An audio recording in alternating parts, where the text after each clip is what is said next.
Assalamu alaikum, bienvenue à tous. Nous sommes à Médine, il y a plus de 1400 ans, un lundi, durant la prière de l'aube. Ce sont les derniers moments de la vie du prophète Muhammad sallallahu alayhi wa sallam. Dans l'épisode précédent, nous avions parlé du dernier sourire que le prophète sallallahu alayhi wa sallam avait donné à la communauté musulmane. Mais avant de parler de ce dernier sourire, nous devons savoir que le prophète sallallahu alayhi wa sallam était quelqu'un qui aimait le sourire et qui souriait beaucoup.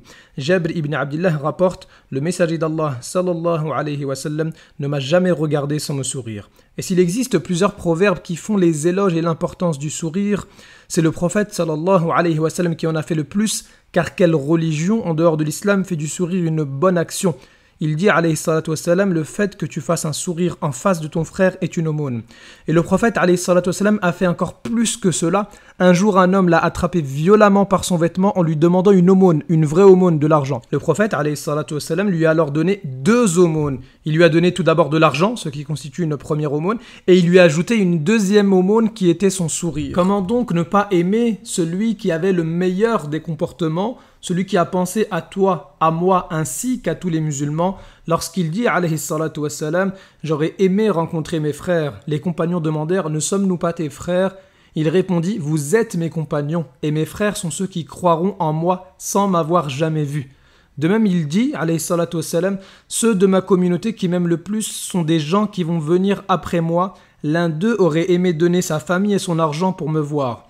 Donc toi qui aimes le prophète, alayhi salatu wassalam, tu devrais connaître ce qu'il aime le plus. Toi qui aimes Allah, azza wa jal, le Créateur, tu devrais connaître ce qu'Allah aime le plus. Car chacun sera ressuscité avec ceux qu'il a le plus aimé.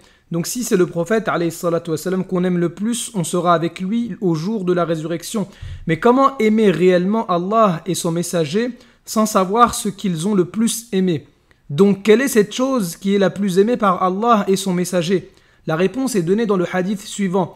Ibn Mas'ud radiyallahu anhu a dit, j'ai questionné le prophète sallallahu alayhi wa sallam, quelle est l'œuvre la plus aimée par Allah? Le messager d'Allah alayhi salatu wa sallam a répondu, la prière à son heure. Et de même le prophète sallallahu alayhi wa sallam a dit, la réjouissance de mes yeux se trouve dans la prière. Ainsi, le dernier sourire du prophète sallallahu alayhi wa sallam n'était pas un sourire sans importance. Il était très heureux de voir sa communauté en train de prier, en train de célébrer la chose la plus aimée par lui et par celui qui a tout créé. Il n'y a donc pas de plus grand moyen d'être aimé par Allah azza wa jal et par son messager que d'accomplir la prière. Et si tu es aimé par Allah, Allah fera que les créatures t'aimeront. Si tu es aimé par Allah, Allah te protégera et te pardonnera. Accomplis la prière, tu seras aimé par le Seigneur de l'univers. Multiplie les prosternations, Allah exaucera tes invocations. Pour terminer, on peut se poser la question suivante.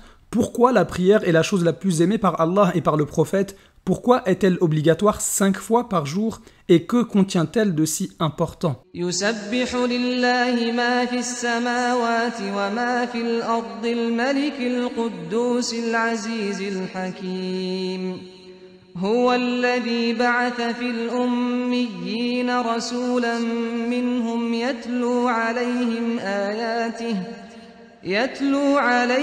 آياته ويزكيهم ويعلمهم الكتاب والحكمة وإن كانوا من قبل لفي ضلال مبين وآخرين منهم لما يلحقوا بهم وهو العزيز الحكيم ذلك فضل الله يؤتيه من يشاء والله ذو الفضل العظيم